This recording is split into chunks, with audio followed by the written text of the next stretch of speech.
Assalamualaikum warahmatullahi wabarakatuh. Innal hamdalillah nahmaduhu wa nasta'inuhu wa nastaghfiruh.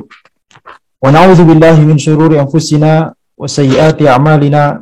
May yahdihillahu fala mudilla lahu wa may yudlil fala hadiyalah. Wa asyhadu an la ilaha illallah wahdahu la syarika lah. Wa asyhadu anna Muhammadan abduhu wa rasuluh. Allahumma shalli wa sallim ala sayyidina Muhammad wa ala alihi wa sahbihi ajma'in. Amma ba'd. Insyaallah kita akan lanjutkan daurah kita, daurah usul fikih untuk orang awam, di mana kita telah sampai pada tema besar yang keempat dari usul fikih dan juga merupakan tema terakhir dari usul fikih, yaitu ijtihad dan taklid. Setelah sebelumnya kita di pertemuan pertama membahas tentang tema besar yang pertama, yaitu hukum-hukum syar'i. Ya, jadi hukum-hukum syar'i itu adalah produk dari menerapkan ilmu usul fikih kepada dalil-dalil. Jadi itu mengapa kita harus mengetahui terlebih dahulu tentang hukum-hukum syar'i. Itu tema besar yang pertama dari ilmu usulul fiqh. Kemudian setelah itu tema besar yang kedua adalah berbicara tentang dalil-dalil syar'i. Ya, jadi dan itulah tema yang paling utama dari usul fiqh. Kalau kita mau membatasi usul fikih hanya pada satu tema, maka pembahasannya adalah tentang dalil-dalil syar'i. Kemudian yang tema besar yang ketiga adalah tentang kaidah-kaidah usul. Ya, dan kita telah menjelaskan bahwa menerapkan kaidah usul kepada dalil syar'i, maka kita akan mendapatkan produk yang kita inginkan, yaitu hukum syar'i. Dan tentunya ini semua harus dibarengi dengan kesadaran bahwa kita sedang berusaha mencari apa yang dikehendaki oleh Allah Subhanahu wa taala dalam masalah tersebut. Jadi menerapkan kaidah usul kepada dalil syar'i harus dilandasi oleh rasa takwa dan rasa khauf, dan rasa wara'. Sama seperti ketika kita menafsirkan Al-Qur'an. Ya, seseorang yang menafsirkan Al-Qur'an, dia harus sembari menyadari bahwa dia sedang berbicara tentang kalamullah, kalamu rabbil alamin. Dia sedang berusaha menggali apa yang Allah maksudkan dari kalamnya tersebut. Maka demikian pula dalam ilmu usulul fiqh dan dalam ilmu fiqh. Ya, tidak hanya sekedar kita mengetahui kaidah-kaidah kemudian kita terapkan pada dalil, kemudian kita bisa berbicara seenak kita dalam permasalahan-permasalahan. Tidak demikian. Harus ini semua dilandasi oleh kesadaran bahwa kita sedang berbicara tentang dinullah. Kita sedang berbicara tentang apa yang dikehendaki oleh Allah Subhanahu wa taala dalam ayat-ayatnya tersebut atau dalam sabda nabinya tersebut. Kemudian tema besar yang keempat dari usul fiqh adalah berbicara tentang orang yang menerapkan kaidah usul ke dalam dalil syar'i untuk mendapatkan hukum tersebut. Siapakah orang yang bisa dan berhak dan wajib untuk menerapkan kaidah usul ke dalam dalil-dalil syar'i sehingga mendapatkan hukum-hukum fikih, hukum-hukum syar'i? Siapakah orang yang melakukannya? Dialah mujtahid. Ya, makanya tema besar keempat dari ilmu usul fiqh itu berbicara tentang ijtihad dan taklid. Maka ijtihad itu maknanya adalah mengerahkan segenap tenaga untuk menyimpulkan hukum suatu permasalahan dari dalil-dalil syar'i. Ini yang namanya ijtihad. Dia harus mengerahkan segenap tenaga. Ya, sebagaimana yang telah kita pelajari sebelumnya, bahwa untuk mendapatkan sebuah hukum yang benar dalam sebuah masalah, wajib bagi kita untuk menggabungkan semua dalil terlebih dahulu, kemudian menerapkan kaidah-kaidah usul ke dalam dalil-dalil tersebut. Nah, siapakah yang bisa menggabungkan seluruh dalil dalam sebuah permasalahan? Para ulama mujtahid. Siapakah yang kemudian bisa menerapkan kaidah usul ke dalam dalil-dalil tersebut? Para ulama mujtahid. Ya, jadi perkara ijtihad ini adalah perkara yang bukan sembarangan. dia harus mengerahkan segenap tenaga. Pertama, untuk mengumpulkan seluruh dalil. Yang kedua, menerapkan kaidah-kaidah usul ke dalam dalil-dalil tersebut. Yang ketiga, ya, mengekstrak atau ya beristimbat, mengeluarkan hukum dari dalil-dalil tersebut, ya, menyimpulkan apa hukum yang Allah kehendaki dalam masalah tersebut. Maka perkara istihad ini adalah perkara yang berat. Jadi istihad adalah mengerahkan segenap tenaga untuk menyimpulkan hukum suatu permasalahan dari dalil-dalil syar'i. Dan mujtahid adalah orang yang berhak untuk melakukan istihad. Ya. Jadi mujtahid itu adalah orang yang bisa dan berhak untuk melakukan istihad.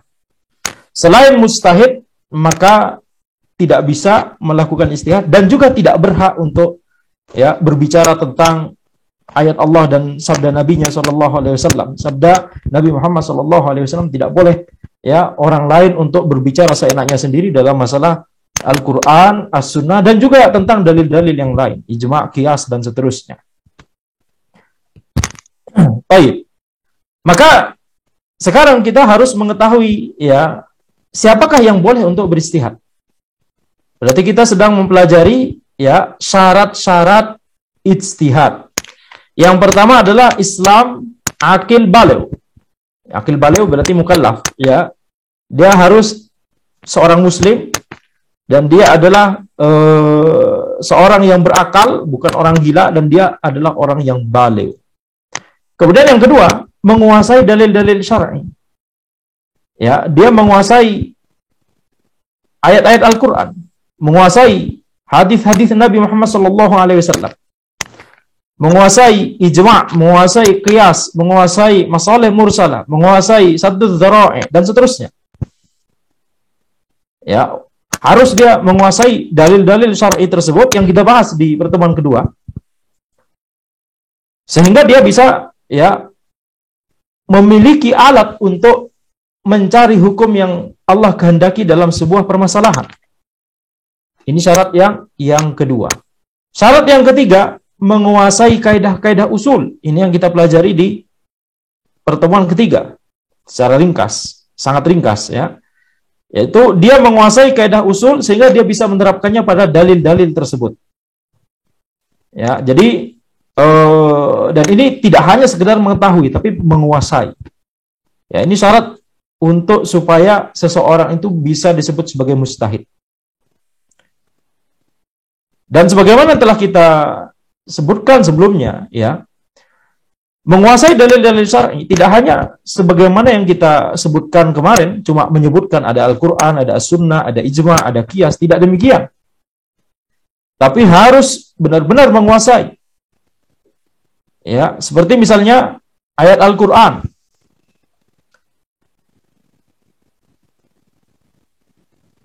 Bagaimana misalkan kalau kita punya ya beberapa qiraah dari Al-Quran. Ada qiraah sab'ah misalkan. Apakah boleh berhujjah dengan qiraah-qiraah tersebut? Hadis misalkan. Ya. Apakah boleh berhujjah dengan ya hadis-hadis yang diriwayatkan oleh seorang tabi'in tertentu misalnya? Ijma' misalkan. Apakah kita bisa membedakan mana ijma' yang memang benar-benar ijma' dan mana yang dinukil sebagai ijma' tapi itu sebenarnya ya tidak bisa kita terima klaim bahwa itu sebagai ijma'. Qiyas misalkan. Ya, kita harus mengetahui apa illah yang dimaksudkan oleh syariat dalam sebuah hukum, dalam sebuah permasalahan. Dan kita harus bisa menerapkan illah tersebut pada masalah kontemporer yang ada di zaman ini. Apakah illah itu memang ada di permasalahan kontemporer ini atau tidak? Bagaimana kalau illahnya ada dua? Bagaimana kalau dari permasalahan ini illahnya ada dua, kemudian yang ada di masalah kontemporer cuma ada salah satu illah saja? Atau bagaimana kalau misalkan ya dari sebuah permasalahan yang ini hukumnya begini, yang itu hukumnya begitu, ini punya illah, ini punya illah. Nah, di masalah kontemporer ilahnya sama-sama ada, tapi nanti hukumnya kita mau menerapkan yang mana? Hukumnya berbeda. Yakni permasalahannya tidak tidak sederhana. Permasalahan itu kompleks. Hanya untuk memenuhi syarat kedua ini saja. Kalau memenuhi syarat pertama, insya Allah ya, kita muslim, berakal, baligh, sudah syarat pertama dari mustahid. Syarat kedua, nah ini yang PR besar. Syarat ketiga, lebih besar lagi. Harus menguasai kaidah-kaidah usul dan qawaid, itu banyak sekali. Dan sebagaimana telah kita sebutkan sebelumnya, ya, para ulama mustahid, para imam mazhab misalkan, mereka dalam menilai mana yang merupakan dalil itu berbeda. Demikian pula kaidah-kaidah usul mereka berbeda. Jadi dalam dua syarat ini kita lihat mereka memiliki perbedaan pendapat sehingga muncullah perbedaan-perbedaan mazhab tersebut. Jadi faktor utama mengapa ada perbedaan mazhab, perbedaan metode ijtihad dari para ulama mustahid, karena adanya dua syarat ini. Ya, mereka menguasai dalil-dalil syar'i, na'am. Tapi sebagian dari mereka berpendapat ini dalil, sebagian dari yang lain berpendapat ini bukan dalil. Ya, seperti misalnya istihsan, Imam Abu Hanifah berpendapat ini dalil, Imam Syafi'i berpendapat ini bukan dalil. Seperti misalnya sadduz dzara'i, Imam Ahmad berpendapat ini sadduz dzara'i adalah dalil, Imam Syafi'i berpendapat sadduz dzara'i bukan dalil. Ya, demikian. Begitu pula kaidah-kaidah usul, nanti banyak sekali perbedaannya. Kemudian syarat yang terakhir adalah menguasai bahasa Arab. Ya, harus menguasai bahasa Arab. Hanya orang yang menguasai bahasa Arab, ya, yang boleh untuk masuk ke dalam ranah ijtihad ini. Adapun kalau tidak menguasai bahasa Arab, ya, baca kitab Arab gundul saja tidak bisa, kemudian berbicara terlalu banyak dalam masalah tafsir, dalam masalah hadis dan seterusnya, itu berbahaya. Ya, jadi inilah diantara syarat-syarat ijtihad secara ringkas tentunya yang disebutkan oleh para ulama dalam kitab-kitab usul fikih. Itu lebih banyak dari ini, akan tapi garis besarnya adalah 4 ini. Kemudian hukum ijtihad bagi mustahid itu wajib. Seorang mujtahid ketika dia mau beramal, tentunya dia harus mengetahui apa hukum dari amalan ini. Apakah wajib, apakah sunnah, mubah, makruh, haram. Untuk mengetahui hukumnya, maka dia harus berijtihad kalau dia memang sudah mencapai derajat mujtahid. Tidak boleh bagi dia untuk kemudian bertanya kepada orang lain, mengikuti orang lain, padahal dia mampu untuk berijtihad. Ya, maka hukum ijtihad bagi seorang mujtahid itu wajib. Nah sekarang, ada kemungkinan seorang mujtahid pada waktu tertentu dia berpendapat bahwa hukum dari sebuah masalah makruh misalkan, begitu ya, atau sunnah misalkan, atau wajib misalkan. Tapi kemudian di waktu berikutnya ijtihadnya berubah. Ini mungkin sekali terjadi. Satu orang yang sama tetapi ya memiliki perubahan ijtihad. Contoh yang paling masyhur adalah Imam Syafi'i rahimahullah dan juga Imam Ahmad rahimahullah. Ya, Imam Syafi'i memiliki dua mazhab, mazhab qadim, mazhab jadid. Mazhab yang lama ketika beliau masih di Irak, ya, dan mazhab yang baru ketika beliau sudah pindah ke Misr, ke Mesir. Dan mazhab yang diakui, ya, yang disebut mazhab Syafi'i, yang resmi begitu ya, secara umum adalah mazhab yang jadid, mazhab yang baru, yaitu mazhab ketika beliau sudah di Mesir. Adapun ya, Imam Ahmad misalkan, Imam Ahmad memiliki banyak sekali perbedaan ijtihad, perubahan ijtihad, ya, dalam sebuah masalah, dalam sebuah waktu. Ketika ada orang meminta fatwa kepada beliau, dijawab dengan jawaban tertentu. Kemudian nanti dalam beberapa waktu kemudian, ya, beliau menjawabnya berbeda. Maka perubahan ijtihad ini normal, ya, perubahan ijtihad ini normal. Akan tapi kita harus mengetahui, ya, minimal secara garis besarnya apa saja yang membuat seorang mujtahid itu bisa berubah ijtihad. Maka di antara sebabnya adalah mengetahui adanya dalil baru. Sebelumnya tidak tahu adanya hadis ini, misalkan hadis tertentu, sekarang sampai hadis tersebut kepada beliau. Maka ini bisa jadi membuat ijtihadnya berubah. Kemudian sebab yang lain bisa jadi adalah menyadari kandungan baru dari suatu dalil. Dalilnya sudah tahu, tetapi ya sebelumnya tidak kepikiran dan baru kepikiran sebuah kandungan setelah beberapa waktu. Dan kepikiran kandungan tersebut, makna dari dalil tersebut, ya, membuat ijtihadnya berubah, membuat kesimpulan hukumnya berubah. Maka ini bisa jadi adalah salah satu penyebab dari berubahnya ijtihad seorang mujtahid. Kemudian yang ketiga, berubahnya urf dan kebiasaan.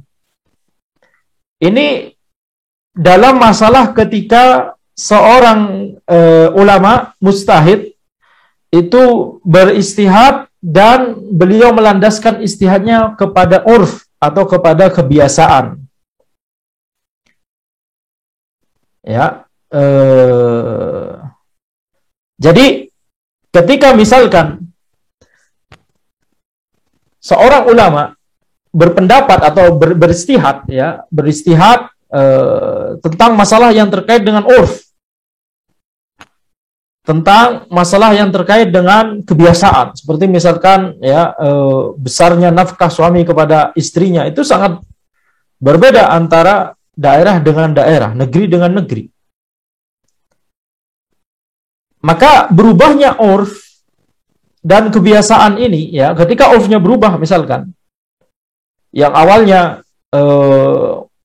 urfnya tertentu, ya, jumlah nafkahnya sekian gitu, kemudian terjadi perubahan, kemudian terjadi misalkan, ya, antara perubahannya jadi turun atau jadi naik, ya. Misalkan urfnya tiba-tiba ada krisis moneter gitu misalkan, sehingga urfnya menjadi yakni tingkat kesejahteraan masyarakat secara umum di negeri tersebut menjadi berubah, maka, ya, jumlah takaran nafkah dari suami ke istri pasti akan berubah secara urf.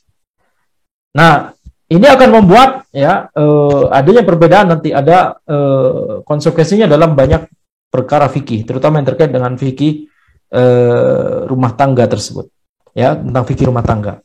Maka berubahnya urf dan kebiasaan bisa jadi merupakan salah satu penyebab dari perubahan ijtihad. Baik, kemudian di antara sebab yang lain, berubahnya maslahat dan mafsadat. Ini kalau ijtihad tersebut berlandaskan pada maslahat dan mafsadat. Ya. Misalkan sebelum adanya pandemi, maka tidak pernah ada seorang ulama yang berijtihad, ya,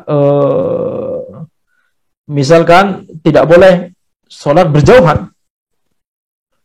Ya, tetapi ketika adanya pandemi seperti ini, maka mengingat adanya mafsadat yang akan terjadi, dan mafsadat itu adalah mafsadat yang memang secara waqi' nyata gitu, ya, maka kemudian para ulama berijtihad, ya, sehingga adanya perubahan maslahat dan mafsadat ini menyebabkan adanya perubahan ijtihad.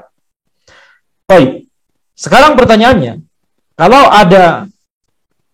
satu mustahid saja bisa berubah ijtihadnya, maka apalagi kalau ada dua, apalagi banyak mustahid, ya. Kalau para mustahid itu berbeda pendapat, maka mana dari pendapat-pendapat tersebut yang benar di sisi Allah Subhanahu wa taala? Ini pertanyaannya. Jika para mujtahid berbeda pendapat, pertanyaannya adalah, hanya ada satu pendapat yang benar atau semua pendapat itu benar? Maka jawabannya, ya, yang Anda lebih condong kepada jawaban tersebut, ya, jawaban yang Anda pilih adalah hanya ada satu pendapat yang benar, ya. Ini para ulama memang ada khilaf dalam masalah ini, akan tapi Anda lebih cenderung pada pendapat ini. Hanya ada satu pendapat yang benar. Dan di antara dalilnya, ini sebagaimana disebutkan oleh para ulama, ya, dalil yang masyhur, dalil yang disebutkan bahkan di matan yang sangat ringkas Al-Waraqat. Itu sabda Nabi Muhammad sallallahu alaihi wasallam, "Idza hakamal hakim fastahada thumma asab, falahu ajran, wa in hakama wastahada fa akhta falahu ajrun." Jika seorang hakim memutuskan perkara dan beristihad, kemudian pendapatnya benar, maka dia mendapatkan 2 pahala. Dan jika dia memutuskan perkara dan beristihad, kemudian pendapatnya salah, maka dia mendapatkan 1 pahala. Jadi hadis ini menunjukkan bahwa ada pendapat yang benar dan ada pendapat yang salah. Ya, ada pendapat yang benar dan ada pendapat yang salah. Sehingga ini menunjukkan bahwa ketika para ulama mujtahid berbeda pendapat, maka ada satu pendapat yang benar, selainnya sebenarnya salah. Akan tetapi kita lihat di sini, ya, ketika seorang mujtahid sudah berusaha untuk beristihad, maka dia tetap mendapatkan pahala, walaupun cuma satu pahala. Ya, satu pahala untuk istihadnya tersebut. Adapun ulama mujtahid yang mendapatkan pendapat yang benar dengan istihadnya, maka dia mendapatkan dua pahala. Ya, pahala karena istihadnya dan pahala karena dia mendapatkan pendapat yang benar. Baik.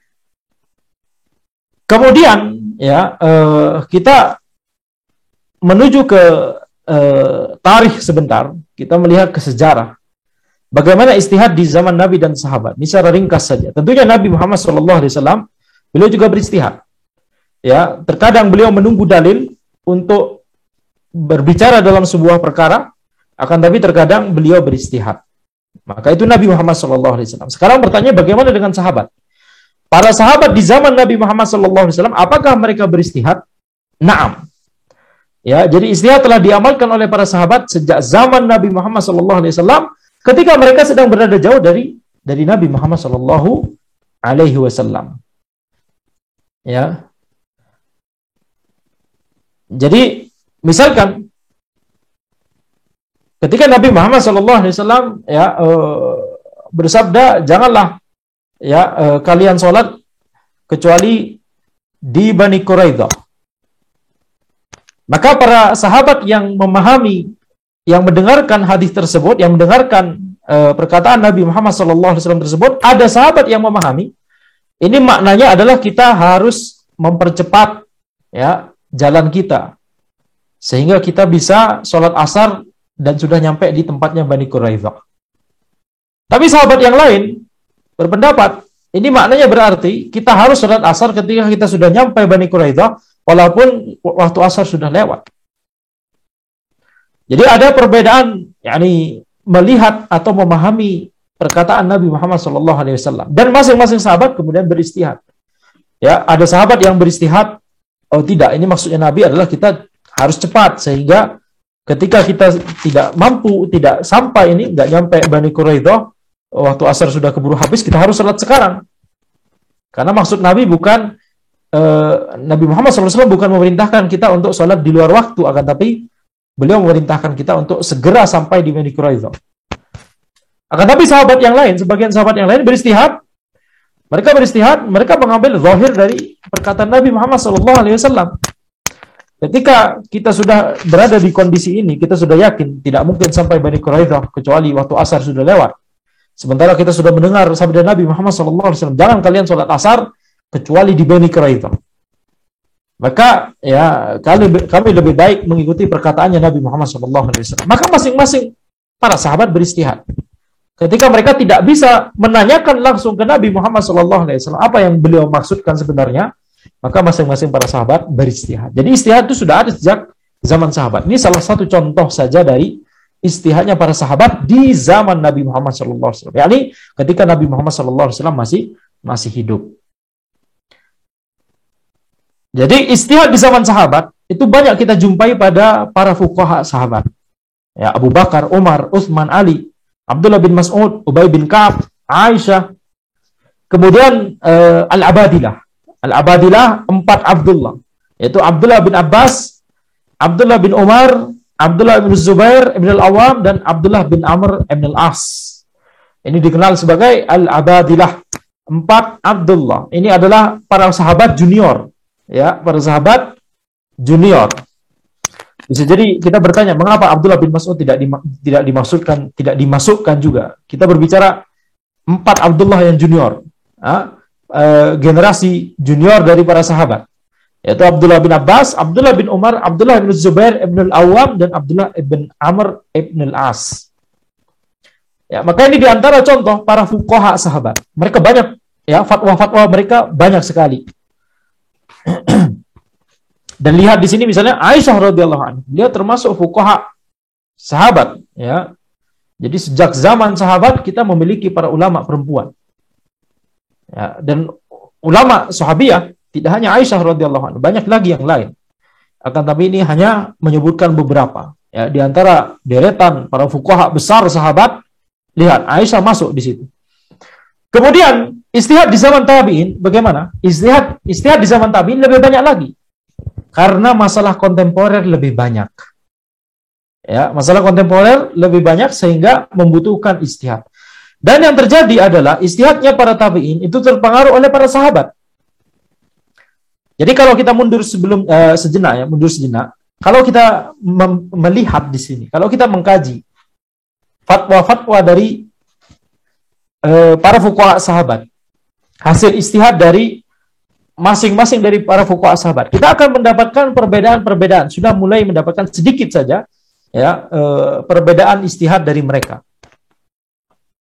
Dan ini adalah suatu yang wajar karena masing-masing mujtahid ya berijtihad. Masing-masing mujtahid mengerahkan segenap tenaga, tujuannya sama, untuk mendapatkan al-haq, untuk mencari pendapat yang benar dalam sebuah permasalahan. Tapi ya bisa jadi mereka melihat ya dalil yang berbeda, bisa jadi pemahaman mereka terhadap dalil berbeda dan seterusnya. Jadi banyak faktor yang mendorong seseorang untuk kemudian ijtihad antara seorang mujtahid dengan mujtahid yang lain itu berbeda. Nah, di zaman tabi'in ketika permasalahan kontemporer lebih banyak, orang-orang ajami sudah mulai masuk Islam, masalah kontemporer lebih banyak, maka kebutuhan untuk beristihad semakin banyak. Dan kalau kita melihat para tabi'in, mereka adalah muridnya para sahabat, maka istihadnya para tabi'in itu banyak terpengaruh oleh para sahabat. Contohnya, Ahlul Madinah banyak mengambil dari Ibnu Umar. Ya, karena Ibnu Umar adalah ulama dari kalangan sahabat yang tinggal di Madinah. Ahlul Iraq banyak mengambil dari Ibnu Mas'ud dan Ali. Karena Ibnu Mas'ud dan Ali itu tinggal di Irak, ya, termasuk ulama sahabat yang tinggal di Irak. Sehingga kita lihat para tulab-tulab Madinah, maka mereka tentunya belajar ke Ibnu Umar. Tulab-tulab di Irak tentunya mereka belajar ke Ibnu Mas'ud dan Ali. Sehingga tulab-tulab tersebut, para tabi'in tersebut, kita berbicara para tabi'in, ya, mereka adalah tulabnya para sahabat. Sehingga tulab-tulab ini ketika mereka menjadi ulama, menjadi mujtahid juga, maka ijtihad mereka terpengaruh dengan ijtihadnya gurunya. Dan ini adalah sesuatu yang wajar, sesuatu yang normal. Ya. Jadi metode ijtihad dari gurunya, maka itulah yang akan disampaikan dan dijelaskan kepada para tulabnya. Tentunya tulab akan sangat terpengaruh pengajaran dari gurunya. Maka apa yang terjadi? Yang terjadi adalah perbedaan pengaruh ini membuat munculnya perbedaan ijtihad di kalangan tabi'in. Dan mengakibatkan munculnya dua school of thought. Madrasah ahli hadis di Madinah dan madrasah ahli ra'i di Irak. Ini adalah sesuatu yang tidak bisa terhindarkan. Ya. Jadi akan ada kemudian dua madrasah, dua school of thought, dua metode ijtihad. Madrasah ahli hadis, mengapa disebut madrasah ahli hadis? Karena mereka banyak memiliki ya pengetahuan tentang hadis. Hadis-hadis Nabi Muhammad SAW, ya, rumahnya adalah di Madinah. Rumah hadis-hadis tersebut adalah Madinah. Jadi orang-orang di Madinah lebih mengetahui hadis lebih banyak daripada yang orang-orang di Irak. Orang-orang di Irak mereka ya banyak sekali berkaitan dengan orang-orang ajami. Mereka banyak berhubungan dengan orang-orang non-Arab, orang-orang yang baru masuk Islam, apalagi perkara khilafah, kekhalifahan ada di Irak. Ya, sehingga banyak masalah politik dan yang ada di sana. Sehingga muncul banyak orang-orang yang memalsukan hadis, mendhaifkan hadis. Mereka juga ingin berlandaskan pada hadis. Tentunya semua ulama mujtahidin di zaman itu semuanya ingin mendapatkan hadis yang sahih. Akan tetapi situasi di Irak membuat ya situasi di Irak itu membuat para ulama mujtahidin di Irak lebih hati-hati untuk mengambil hadis. Perhatikan. Karena mereka lebih hati-hati untuk mengambil hadis.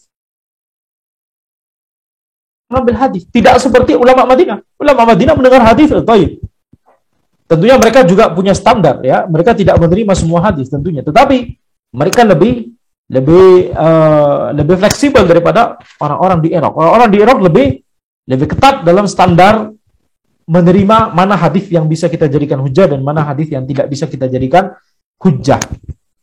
Sehingga ketika adanya keterbatasan itu, karena memang kondisinya seperti itu di Irak saat itu, membuat mereka akhirnya lebih banyak bersandar pada dalil-dalil akli.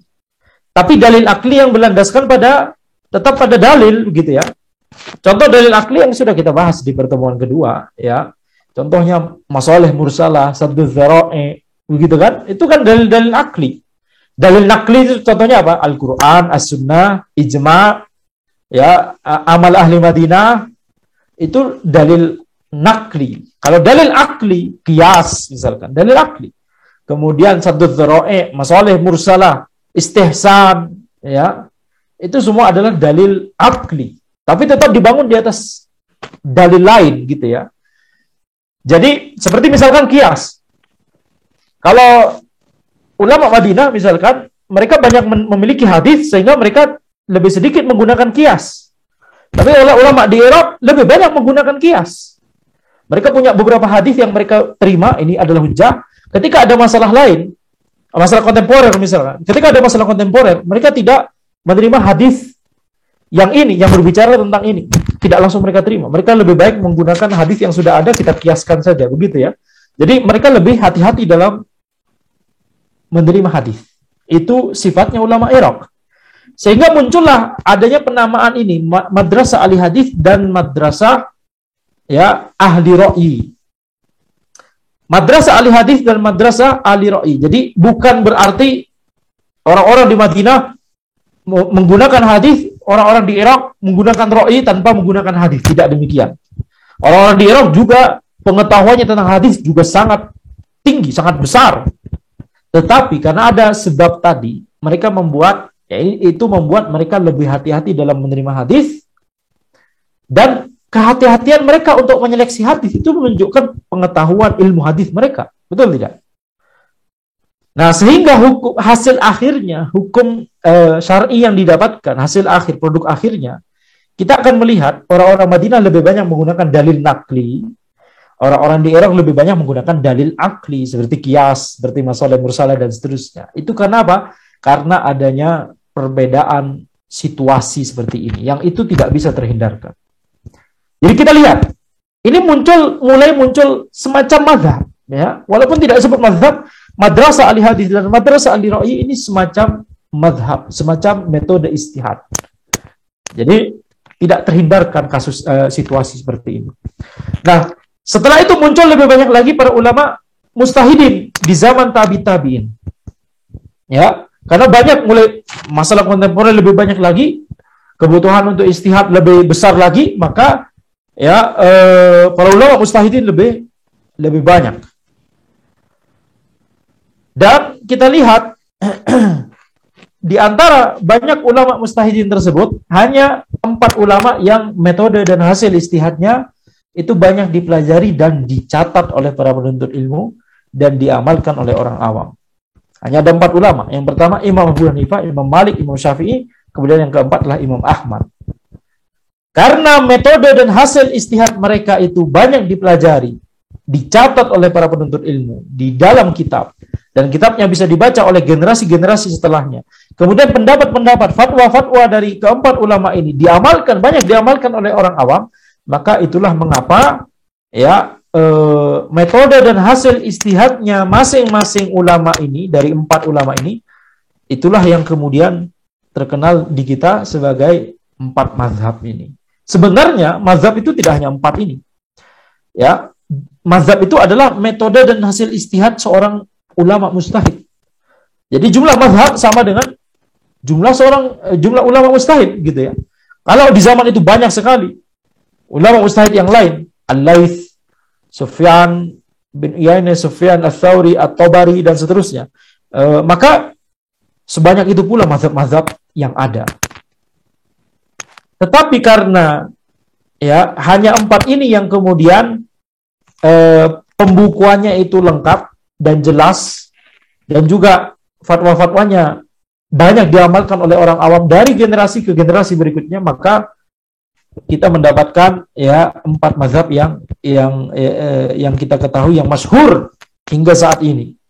Yaitu mazhab Hanafi, mazhab Maliki, mazhab Syafi'i, dan mazhab Hambali. Maka kita berbicara tentang mazhab, ya. Jadi mazhab itu adalah metode dan hasil istihad seorang mujtahid. Jadi metode istihad, apa yang dimaksud dengan metode istihad? Metode istihad maksudnya adalah kaidah-kaidah usul. Itu yang kita bicarakan di pertemuan ketiga, pertemuan pekan lalu. Kaidah-kaidah usul yang digunakan oleh mujtahid, itulah metode dia untuk beristihad. Hasil istihad, nah itu hukum-hukum syar'i yang disimpulkan oleh mujtahid. Jadi ketika misalkan Imam Syafi'i berpendapat ini makruh, ini sunnah, ini haram, ini wajib, ketika itu dicatat oleh murid-murid beliau, kemudian sampai dari generasi ke generasi hingga sampai ke kita sekarang, misalkan kitab dari Al-Imam Syafi'i rahimahullah, kita bisa membaca hasil kesimpulan istihadnya Imam Syafi'i dalam banyak masalah. Ya, spektrumnya lengkap, spektrum fikih lengkap dari kitab Thaharah sampai kitab terakhir. Maka itu berarti adalah hasil istihadnya Imam Syafi'i. Jadi mazhab itu ada 2. Metode istihadnya dan hasil istihadnya. Itulah yang disebut mazhab. Ya. Jadi mazhab itu tidak hanya hasil istihad, tidak hanya Imam Syafi'i berpendapat ini haram, Imam Ahmad berpendapat ini makruh, misalkan. Tidak hanya itu. Itu hanya setengah dari mazhab. Itu hanya hukum-hukum syar'i saja. Itu hanyalah hasil akhir dari istihad. Tapi mazhab itu juga mencakup metode istihad. Gimana Imam Syafi'i beristihad? Coba kalau pertanyaan begitu gimana? Ada yang bisa menjelaskan? Bagaimana Imam Ahmad beristihad? Itu nanti kita akan membahas, ya, dalil apa saja yang diakui sebagai dalil oleh Imam Syafi'i. Dalil apa saja yang dianggap sebagai hujjah oleh Imam Ahmad. Kaidah-kaidah usul apa yang digunakan oleh Imam Syafi'i. Kaidah usul apa yang digunakan oleh Imam Ahmad. Dan seterusnya. Ya, jadi itu metode istihad. Jadi mazhab itu adalah metode dan hasil istihad dari seorang mujtahid. Nah, jadi ada mazhab secara hakiki dan ada mazhab secara istilah. Apa maksudnya? Mazhab secara hakiki itu maksudnya hukum-hukum syar'i yang memang difatwakan oleh seorang mujtahid. Imam Syafi'i berkata ini makruh, thayyib, berarti ini mazhab Imam Syafi'i. Beliau berpendapat dalam masalah ini, masalah A ini hukumnya apa? Makruh. Itu mazhab beliau secara hakiki. Nah, mazhab secara istilah maksudnya adalah ketika para ulama setelahnya, ya, para tulab-tulabnya dari Imam Syafi'i atau imam mazhab yang lain, ketika para ulama setelahnya ini mempelajari metode istihadnya Imam Syafi'i atau metode istihadnya ulama imam mazhab yang lain, kemudian menerapkan ke masalah kontemporer di zaman ulama tersebut. Misalkan ulama di abad ke-15 Hijriah ini. Sekarang kita hidup di abad ke-15 Hijriah. Ada seorang ulama mujtahid, tetapi beliau yakni dari awal mempelajari metode istihadnya Imam Syafi'i misalkan. Sehingga sudah ngelotok di situ. Ketika ulama mujtahid abad ke-15 Hijriah ini melihat ada masalah kontemporer, misalkan melihat masalah Bitcoin, melihat masalah yakni masalah donor organ misalkan, masalah kontemporer yang hanya ada di zaman ini misalkan. Kemudian beliau menerapkan metode istihadnya Imam Syafi'i ke masalah kontemporer yang baru ini. Yang tentunya Imam Syafi'i nggak pernah membahas masalah ini karena masalah ini baru muncul di abad ke-15 Hijriah, bukan di abad ke-3 Hijriah Imam Syafi'i. Ya, maka apa yang berarti apa yang akan terjadi? Yang akan terjadi adalah kita menerapkan metode istihadnya Imam Syafi'i ke masalah kontemporer sehingga mendapatkan hukum syar'i dalam masalah baru tersebut. Ini kita nisbatkan juga pada Imam Syafi'i. Kita katakan ini mazhabnya Imam Syafi'i secara istilah, tidak secara hakiki, karena Imam Syafi'i nggak pernah mengatakan hukum Bitcoin adalah yakni entah haram, entah boleh, entah terserah. Ya, Imam Syafi'i nggak pernah berbicara tentang Bitcoin karena di abad ke-3 Hijriah belum ada Bitcoin misalkan.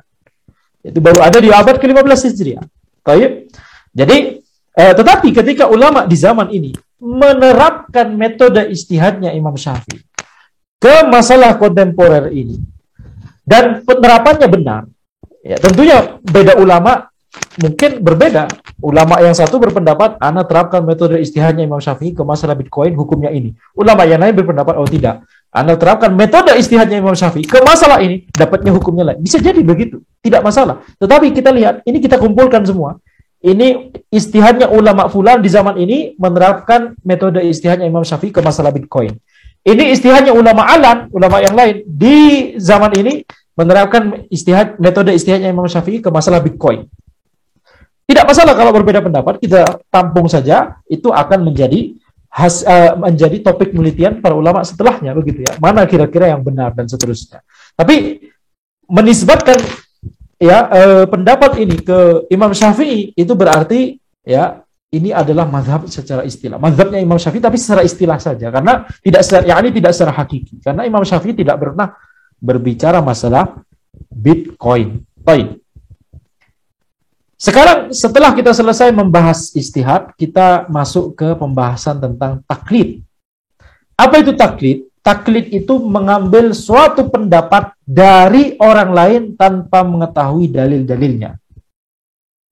Ya, tanpa mengetahui dalil-dalilnya. Itu namanya taklid. Dan muqallid itu orang yang melakukan taklid. Jadi ini lawan kata dari mustahid. Kalau mustahid, kalau ingin mengetahui hukum sebuah permasalahan, apa yang dilakukan oleh mustahid? Dia harus menuju ke dalil-dalil syar'i, dia harus terapkan kaidah-kaidah usul ke dalil-dalil tersebut, dia harus mengekstrak hukum langsung dari dalilnya. Itu mustahid. Wajib disebutkan tadi kan? Hukumnya apa? Wajib bagi mustahid karena dia mampu. Adapun muqallid, apa yang dia lakukan? Dia tidak bisa menuju ke dalil. Jangankan menerapkan kaidah usul. Kaidah usul itu apa aja dia belum tahu, gitu ya. Apalagi menerapkannya, kaidah usulnya saja atau mendengar kata kaidah usul saja belum paham. Ayat Al-Qur'an misalkan, jangankan beristimbat dari ya ayat-ayat Al-Qur'an. Yani Al-Qur'annya saja belum hafal. Bacanya saja masih belum lancar, misalkan. Maka ini tentunya tidak akan bisa mengekstrak hukum langsung dari dalil. Hadis Nabi Muhammad SAW. Jangankan menggabungkan seluruh hadis yang berbicara dalam sebuah permasalahan. Baca Sahih Bukhari dari cover ke cover saja belum pernah. Baca Riyadhus Shalihin dari cover ke cover saja belum pernah. Atau bahkan Arba'in Nawawi yang cuma 42 hadis, dari hadis 1 sampai hadis 42 dibaca, bisa jadi belum pernah. Orang yang seperti ini tentunya tidak bisa mengekstrak hukum langsung dari dalil. Apa yang dia lakukan? Dia mengikuti ulama mustahid. Ya, jadi dia harus mengambil hukum tersebut dari orang lain, yakni dari ulama mustahid. Itu namanya taklid. Nah, sekarang pertanyaannya, kalau kita sudah punya tadi, ada mustahid, ada muqallid. Adakah tingkatan antara mustahid dan muqallid? Ya, jadi kalau kita lihat di sini, sebelum kita menjawab pertanyaan ini, ada mustahid. Siapakah mustahid? Orang yang bisa, berhak, dan wajib melakukan ijtihad. Orang yang bisa melakukan ijtihad, karena dia memang berilmu, taib. Ini satu poin, dia bisa melakukan ijtihad. Dia berhak melakukan ijtihad. Kenapa dia berhak? Karena dia berilmu. Ya, karena dia memiliki ilmu dan memiliki kemampuan untuk beristihad, dia berhak. Selainnya tidak berhak. Dan dia wajib untuk melakukan ijtihad. Sebagaimana telah kita jelaskan dari tadi. Dia wajib untuk melakukan ijtihad. Kemudian tingkatan yang paling bawah, muqallid. Muqallid, orang yang mengikuti pendapat orang lain tanpa mengetahui kerojihan dalil-dalil dari pendapat tersebut. Ya. Jadi, muqallid bisa jadi, misalkan ya, ada orang dia tidak tahu, belum tahu, misalkan dia belum hafal Al-Quran, belum baca banyak hadis, ya, dia bisa baca hadis, tapi misalkan dari terjemahan, misalkan bahasa Arab saya tidak tahu. Akan tapi dalam sebuah permasalahan, dia membaca artikel seorang ulama, artikel seorang ustadz yang membahas dalam masalah ini ada 5 pendapat. Pendapat 1 dalilnya ini, pendapat 2 dalilnya ini, pendapat 3 dalilnya ini, pendapat 4 dalilnya ini, dan seterusnya. Ya. Kemudian disebutkan, pendapat 2 ini lemah karena begini-begini, pendapat 3 lemah begini-begini. Pendapat yang rajih, pendapat yang kuat adalah pendapat 4 misalkan. Berarti apa? Orang ini membaca artikel ini berarti apa? Dia mengetahui berbagai pendapat. Dia mengetahui dalil masing-masing pendapat. Dia mengetahui bantahan terhadap pendapat 2, terhadap pendapat 1, terhadap pendapat 3, terhadap pendapat 5. Dia mengetahui pendapat yang paling kuat di situ, yaitu pendapat 4. Apakah ini kemudian membuat dia bukan lagi muqallid tapi mustahid? Kalau kita lihat definisi mengambil suatu pendapat dari orang lain tanpa mengetahui dalil-dalilnya. Sekarang dia tahu dalilnya. Dia sudah baca. Dari mana? Artikel. Hah? Berarti bukan taklid lagi berarti. Jawabannya adalah tidak. Dia tetap muqallid. Mengapa? Karena ketika dia membaca dalil dan membaca argumentasi mana yang rajih, dia juga sebenarnya mengikuti penulis. Ya, dia tidak punya kemampuan sendiri untuk mendatangkan argumentasi-argumentasi itu. Argumentasi-argumentasi itu dia tinggal baca. Ada yang bisa jadi dia pahami, ada yang bisa jadi dia tidak paham. Kalau misalnya kita asumsikan dia paham semua argumentasinya, dia paham mengapa kok penulis menyebutkan bahwa pendapat 4 itulah pendapat yang rajih, tapi dia tetap muqallid. Muqallid apa? Karena dia mengikuti penulis, berarti. Bukan dia yang mendatangkan dalil-dalil ini, bukan dia yang kemudian ya menuju maktabahnya, kemudian buka-buka Sahih Bukhari, Sahih Muslim, kemudian mengumpulkan semua hadis, kemudian ya mengumpulkan kalam dari para fuqaha, pendapat 1 ini dalilnya apa saja, pendapat 3 ini dalilnya apa saja. Itu harus fair. Ketika kita berbicara para ulama yang berpendapat dengan pendapat 4 ini dalilnya, itu harus fair. Kita harus memang merujuk ke sumbernya. Kita harus benar-benar pastikan bahwa memang ulama yang berpendapat dengan pendapat 4 memang berdalil dengan dalil-dalil ini. Tidak boleh sembarangan. Tidak boleh mengklaim, oh mereka berpendapat dengan hadis ini, tapi ternyata setelah kita lihat kenyataan di literatur tidak pernah ada ulama yang berpendapat dengan pendapat 4 yang berdalil dengan hadis tersebut.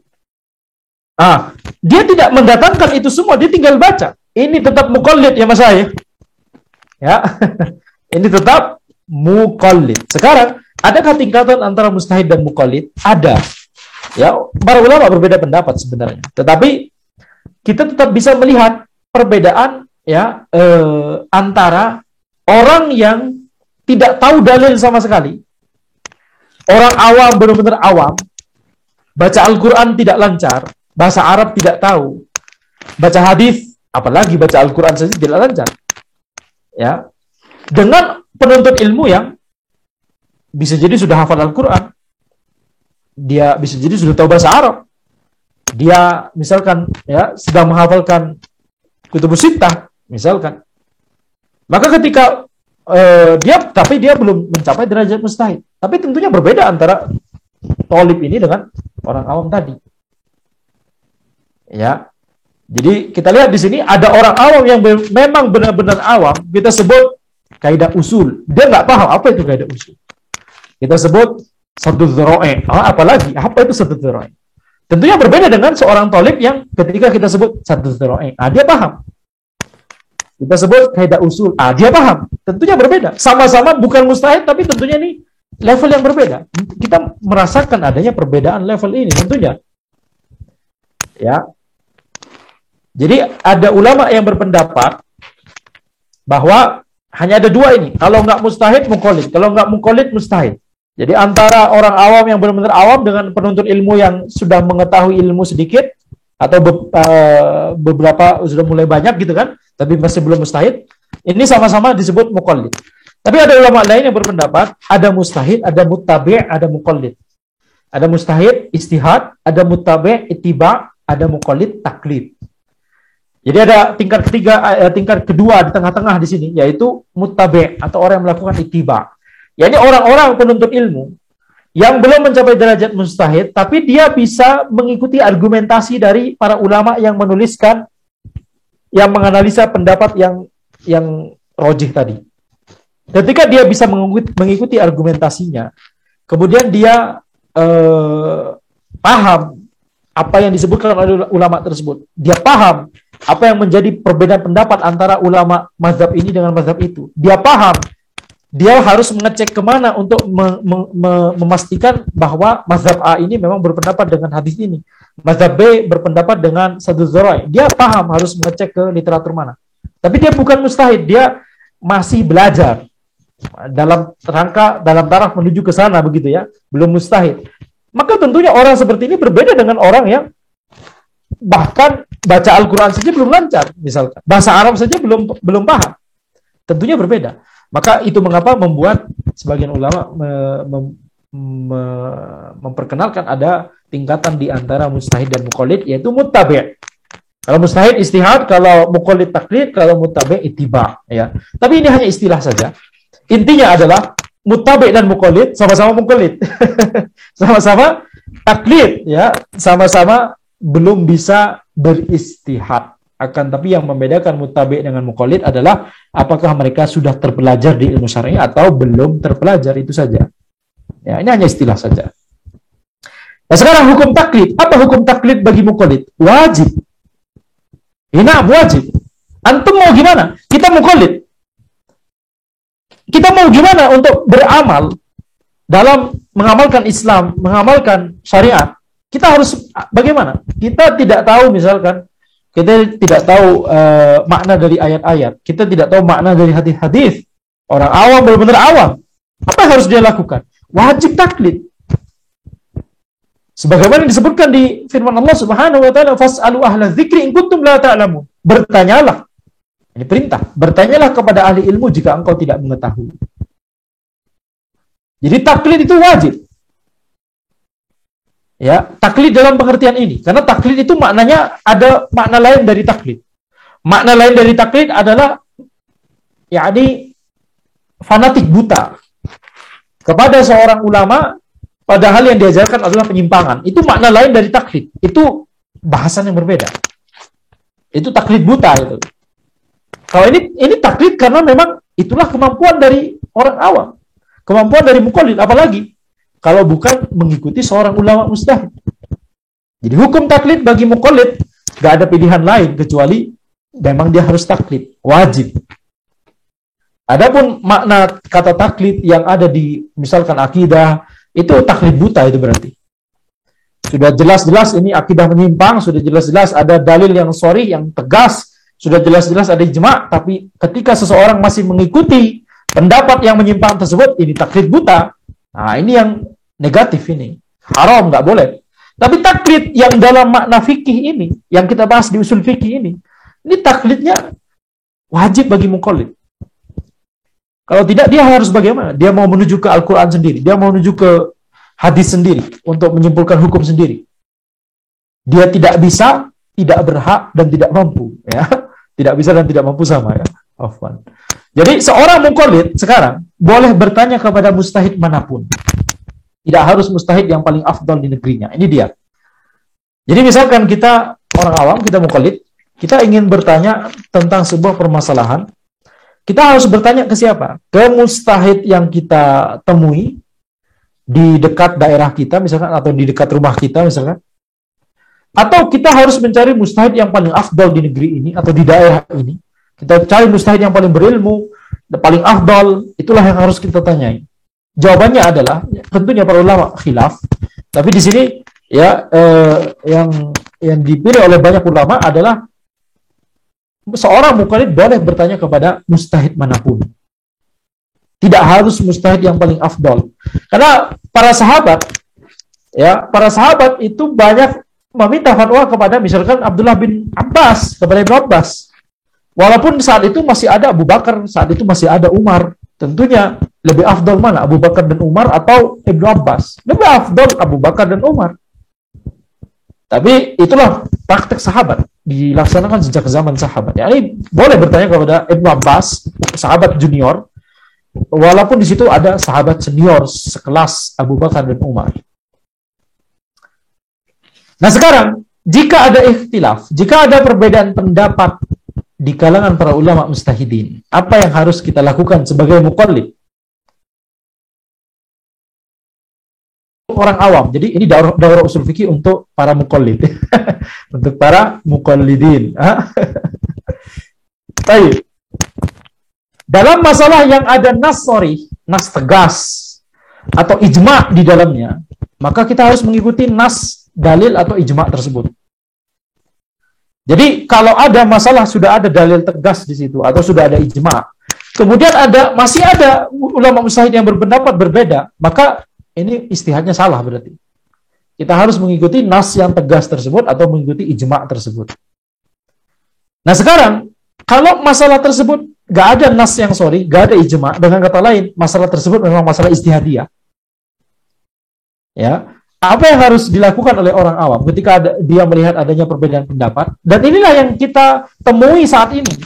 Di era informasi seperti ini, kita nge-googling saja, searching keyword, maka kita akan mendapatkan artikel-artikel dalam masalah ini pendapat 1, pendapat 2, pendapat 3, pendapat 4. Dalam masalah ini ada pendapat A, pendapat mazhab 1, pendapat mazhab 2, pendapat. Banyak sekali informasi yang bisa kita dapatkannya hanya dengan sekedar menggoogling, misalkan gitu ya. Walaupun tentunya kita lihat ya para ulama sangat mewanti-wanti harus tetap bertanya kepada ulama secara langsung kalau kita mampu. Mengapa? Karena kondisi kita bisa jadi hukum yang dimaksudkan oleh syariat untuk kita itu sangat terkait dengan kondisi kita. Kalau kita nge-googling sendiri, kita mana tahu bahwa kondisi kita itu relevan dalam penentuan hukum, ya. Jadi harus kita bertanya dan konsultasi langsung ke ulama mujtahidin, itu idealnya. Ya. Jadi dalam masalah ijtihadiyah, apa yang harus dilakukan oleh seorang muqallid? Jika sudah bisa menelaah dalil secara mandiri, maka lakukan. Ini bagi penuntut ilmu yang sudah terpelajar. Jika dia sudah bisa menelaah dalil secara mandiri, maka lakukan. Jika tidak bisa, apa yang dilakukan? Ya, ini orang awam ya, benar-benar orang awam, dia tidak bisa menelaah dalil secara mandiri, apa yang harus dia lakukan? Yang harus dia lakukan adalah mengikuti ulama mujtahid yang lebih berilmu. Lebih senior dalam masalah ilmu. Kalau ilmunya sama, maka ikuti ulama mujtahid yang lebih bertakwa dan lebih wara'. Jika tidak bisa memutuskan sendiri, mana yang lebih berilmu, mana yang lebih bertakwa, tanyakan pada orang-orang, mana yang lebih berilmu. Kalau orang-orang menjawab, ini sama ilmunya sama, ya sama-sama senior, sama-sama bagus ilmunya, kita tanyakan, mana yang lebih bertakwa atau lebih wara'. Ya, ketika orang-orang kemudian menjawab, ulama ini lebih terkenal waroknya, maka dia bisa memilih fatwanya ulama mujtahid yang lebih warok tadi, yang disebutkan oleh orang-orang lebih warok tadi. Kalaupun masih tidak bisa, maka dia ikuti ulama yang lebih dia percayai dari segi, yakni dia berusaha mencari indikasi kira-kira mana dalam pendapat ini, dalam masalah ini yang lebih mendekati kebenaran, ya, atau lihat dari profil dari masing-masing ulama. Karena orang awam tidak bisa mengetahui dalil. Ini maksudnya, ini bagi orang awam yang benar-benar tidak bisa menelaah dalil, ya, atau tidak bisa memahami argumentasi sama sekali, atau bisa paham akan tapi nggak ada orang yang menjelaskan, begitu ya. Bisa, kalau dijelaskan bisa paham, tapi masalah ini nggak ada yang menjelaskan. Dia cuma mendapatkan info, ya, syekh ini berpendapat ini, syekh itu berpendapat berbeda lagi. Apa yang harus dilakukan? Ya, ikuti prosedur ini. Ikuti yang lebih berilmu terlebih dahulu. Kalau sama ilmunya, pilih yang lebih bertakwa dan lebih warok. Kalau kita nggak bisa memutuskan, kita tidak tahu, maka tanya pada orang-orang, kira-kira mana yang lebih berilmu, mana yang lebih warok, dan seterusnya. Baik. Sekarang kita masuk pada pembahasan yang baru, yaitu tamazhub atau bermazhab.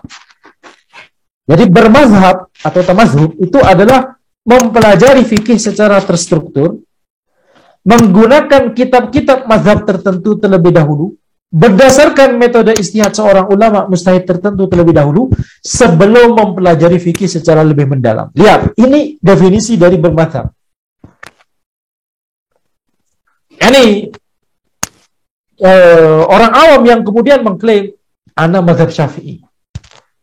Kita bisa tanya, apa yang antum maksud dengan bahwa antum bermazhab Syafi'i?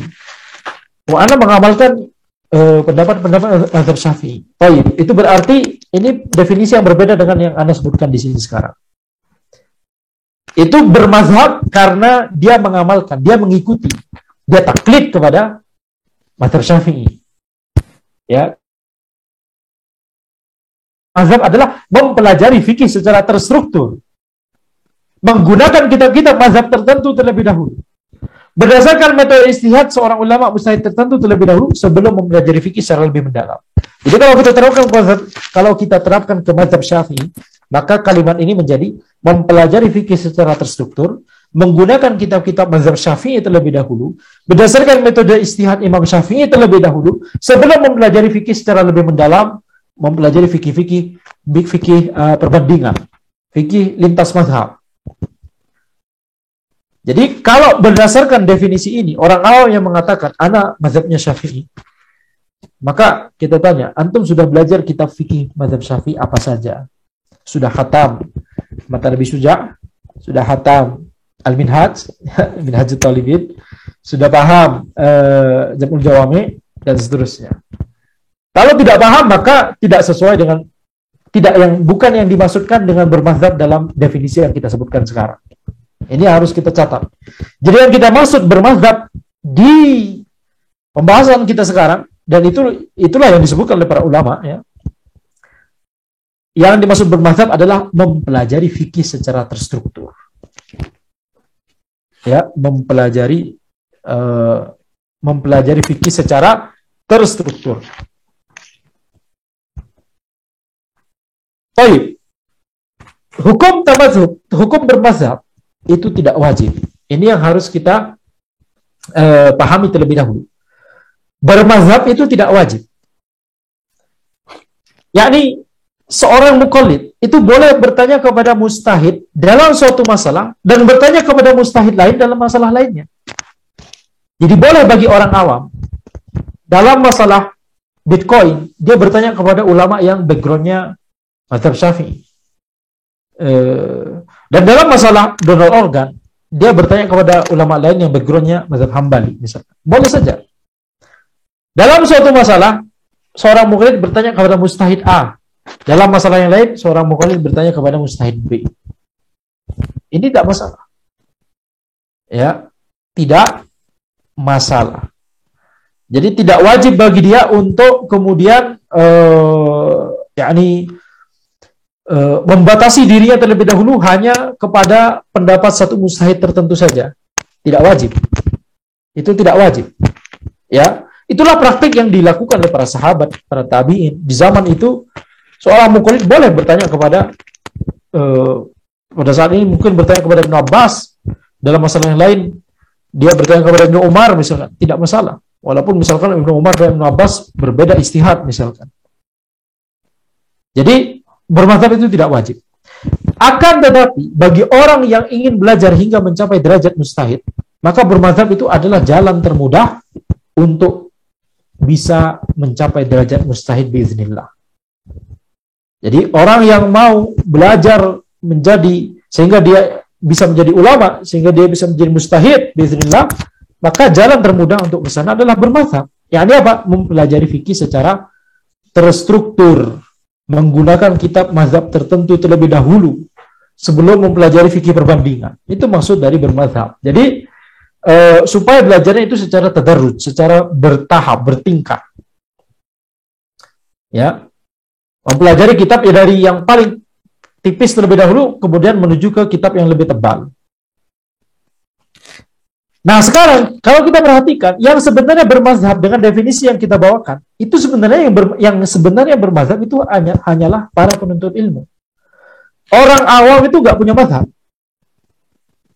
Mazhabnya orang awam itu adalah mazhab ulama yang mereka mintai fatwanya. Kenapa kita katakan orang awam nggak punya mazhab? Karena mereka tidak belajar. Kalau mereka belajar, maka mereka adalah para penuntut ilmu. Betul kan? Kalau kita bicara orang awam, maksudnya orang yang betul-betul awam, tidak tahu bahasa Arab, ya, tidak bisa baca hadis, tidak bisa baca kitab kundul. Maka apa mazhab? Apa mazhabnya? Kalau dalam definisi bermazhab yang kita bawakan, tidak punya. Kenapa? Dalam setiap permasalahan dia hanya mengikuti apa yang disebutkan oleh ulama. Dia tidak mengetahui, mempelajari dalilnya, dia tidak mempelajari kitab ini, kitab itu dan seterusnya. Jadi dia nggak punya mazhab sebenarnya. Ya, jadi mazhab orang awam itu otomatis adalah mazhab ulama yang dimintai fatwanya. Jadi kalau misalkan Ya, misalkan kita dalam fikih ibadat kita mengikuti pendapat mazhab Syafi'i misalkan secara umum.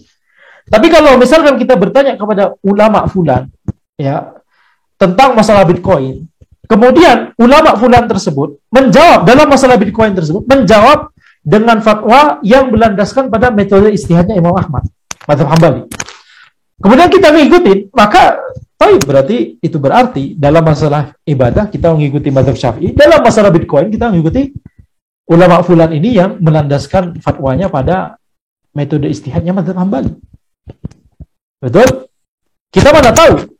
Kita hanya bertanya, bolehkah kita melakukan transaksi dengan Bitcoin? Nah, itu yang kita tanya. Terus kita cuma dapat jawaban antara boleh atau tidak boleh, atau ada perincian begitu-begitu kan. Bisa jadi kita dapat fatwa seperti itu. Ketika kita terima fatwa itu, maka itu berarti apa? Kita sedang bertanya kepada seorang ulama mujtahid yang melandaskan fatwanya pada mazhab Hambali dalam masalah tersebut. Walaupun kita dalam masalah fikih ibadat, misalkan kita berlandaskan ya atau mengikuti mazhab Syafi'i dalam ibadah kita. Jadi ini tidak masalah. Jadi mazhab orang awam itu dia akan mengikuti mazhab ulama yang dimintai fatwanya oleh dia. Atau kalau di zaman ini, kalau kebanyakan orang awam itu menggoogling untuk mengetahui apa hukum dari sebuah permasalahan, maka secara realitanya orang awam yang nge-googling tersebut dia mengikuti mazhabnya penulis, mazhab orang yang dibaca tulisannya dalam masalah kontemporer tersebut. Tentunya orang yang dimaksud adalah para ulama ya. Bisa jadi yang menulis bukan ulama, bisa jadi yang menulis hanya penuntut ilmu. Tapi kalau tulisannya bagus, pasti dia menukil fatwa para ulama, menukil pendapat para ulama dan seterusnya. Gitu ya. Baik. Sekarang kita masuk pada permasalahan talfik. Talfik itu menggabungkan berbagai pendapat dalam mengerjakan suatu amalan, sehingga tata cara amalan tersebut tidak pernah dikatakan oleh satupun ulama mujtahid sebelumnya. Ya, langsung contoh. Berwudu dengan mengusap beberapa rambut saja mengikuti mazhab Syafi'i. Ya. Kemudian setelah berwudu menyentuh perempuan mengikuti mazhab Hanafi. Ya, ini bukan maksudnya mazhab Hanafi berpendapat bahwa setelah berwudu sentuh perempuan, bukan ya. Maksudnya mazhab Hanafi berpendapat bahwa menyentuh perempuan setelah wudu maka wudunya tidak batal. Itu maksudnya ya. Bukan berarti mazhab Hanafi mengajarkan kita setelah berwudu sentuh perempuan, bukan itu maksudnya. Afwan ya. Jadi jangan sampai salah paham. Jadi kita lihat, misalkan ada orang berwudu, ketika mengusap kepala, dia hanya mengusap berapa rambut saja. Dan ini sah wudunya menurut mazhab Syafi'i. Kemudian setelah berwudu, dia nyentuh perempuan. Karena dia ngikutin mazhab Hanafi. Nyentuh perempuan itu nggak membatalkan wudu. Dia nyentuh perempuan, nyentuh istrinya misalkan. Ya. Maka bagaimana dengan wudunya? Kalau dia sholat, bagaimana dengan sholatnya? Maka sholatnya orang ini tidak sah menurut mazhab Hanafi. Kenapa? Tidak mengusap seperempat kepala. Minimal yang harus diusap ketika mengusap kepala. Kata mazhab Hanafi, seperempat kepala minimal. Menurut mazhab Syafi'i, cuma satu rambut saja cukup. Selama rambutnya itu ada di bagian kepala, tidak menjuntai. Kalau rambutnya panjang itu gondrong misalkan, ana cuma mengusap yang rambut yang di sini. Itu nggak boleh. Harus ada di kepala, bukan rambut yang gondrong di sini gitu ya, nggak bisa. Harus mengusap rambut yang di sini. Walaupun sedikit saja mengusapnya, ya, maka itu sudah sah sebagai mengusap kepala di mazhab Syafi'i. Tapi di mazhab Hanafi, nggak sah, karena minimal harus seperempat kepala. Jadi wudu orang ini tidak sah menurut mazhab Hanafi, dan juga tidak sah menurut mazhab Syafi'i. Kenapa? Karena setelah berwudu menyentuh perempuan. Ini namanya talfik. yakni melakukan sebuah amalan dengan tata cara tertentu dan dia menggabungkan berbagai pendapat sehingga amalannya tersebut dibilang tidak sah oleh semua mazhab. Oleh mazhab Hanafi dibilang tidak sah, oleh mazhab Syafi'i dibilang tidak sah. Contohnya dalam masalah ini. Ya. Jadi oleh semua mazhab disebut tidak sah ini amalannya. Ini namanya talfik. Nah, sekarang apa hukum talfik? Jika tidak disengaja maka tidak masalah.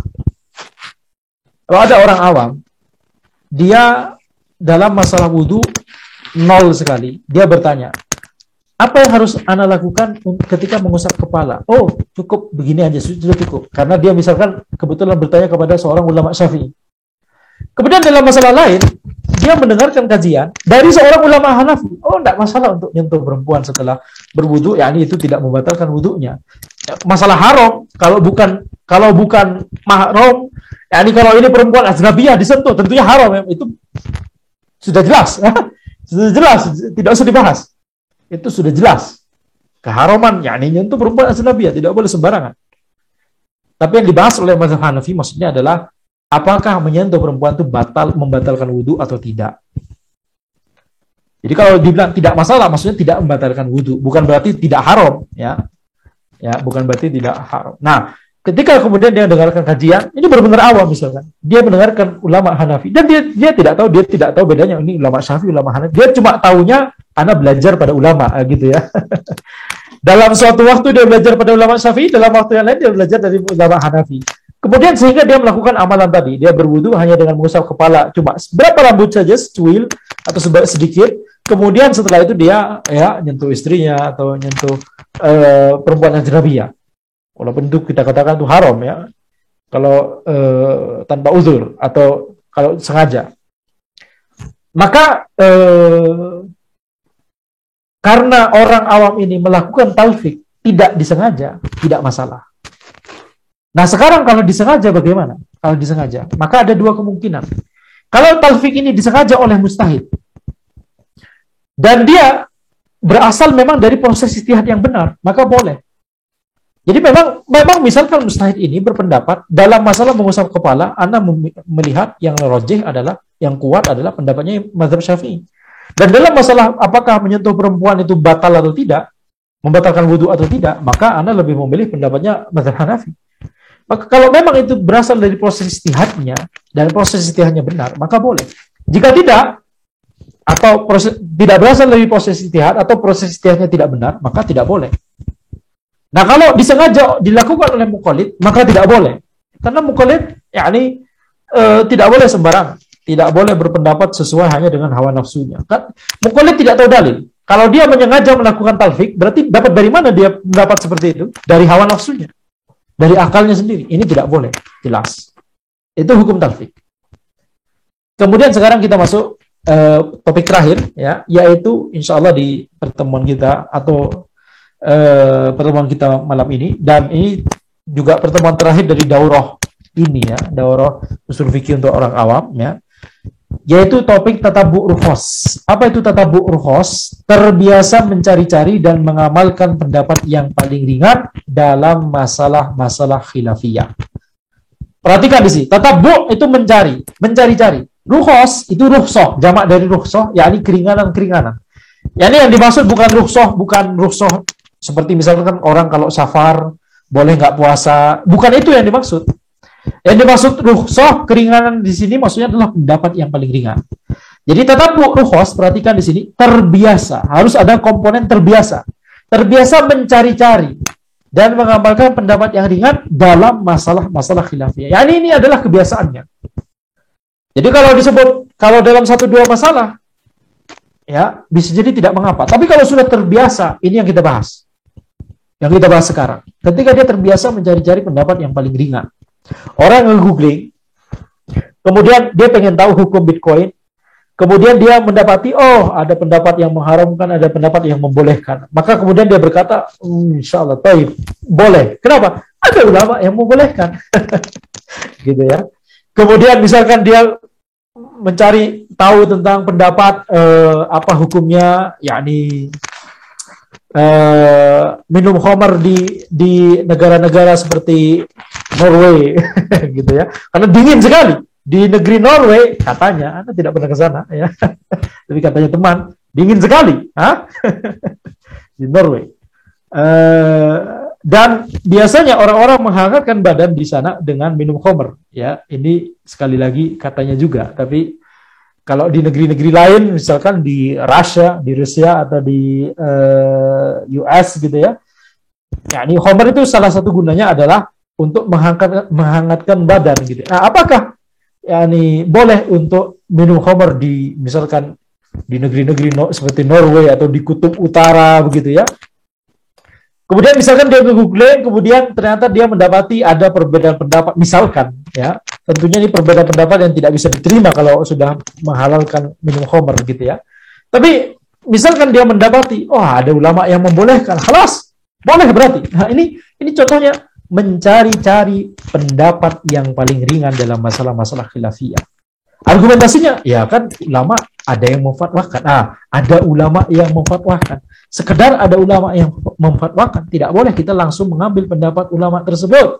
Ingat tadi prosedurnya apa? Kalau kita bisa menelaah dalil, lakukan. Kalau kita tidak bisa, cari ulama yang lebih berilmu. Kalau tidak tahu atau sama ilmunya, cari ulama yang lebih warok, yang lebih bertakwa. Baik. Maka tatabu' rukhas itu berarti terbiasa mencari-cari dan mengamalkan pendapat yang paling ringan dalam masalah-masalah khilafiyah. Anda sering menyebut praktek tatabu' rukhas ini sebagai dengan istilah fatwa shopping. Belanja fatwa. yakni antum nge-googling, lihat fatwa-fatwa, kemudian antum pilih mana yang sesuai selera antum. Itu fatwa shopping. Atau prasmanan. Ada banyak makanan di meja, antum pilih mana yang antum suka. Itu prasmanan. Tatabu' rukhas itu fatwa shopping. Itu prasmanan, tidak boleh. Ya. Jadi hukum tatabu' rukhas kalau dilakukan oleh mujtahid, ya, maka kita katakan di sini jika itu berasal dari proses ijtihad yang benar, maka boleh. Jika tidak, maka tidak. Tapi dengan catatan, ini sebenarnya nggak masuk dalam tatabu' rukhas yang kita bahas. Ini maksudnya dalam 1-2 masalah.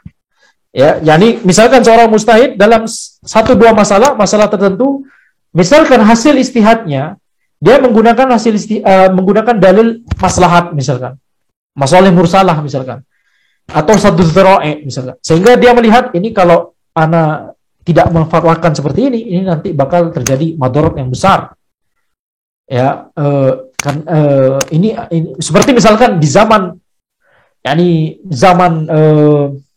di zamannya Umar radhiyallahu anhu. Apa hukum bagi orang yang mencuri? Apa hukumnya di Islam? Potong tangan, betul tidak? Tapi ketika wabah atau kelaparan melanda, ya, ketika kelaparan melanda, banyak orang yang akhirnya terpaksa untuk mencuri. Umar radhiyallahu anhu tidak menerapkan hukum potong tangan.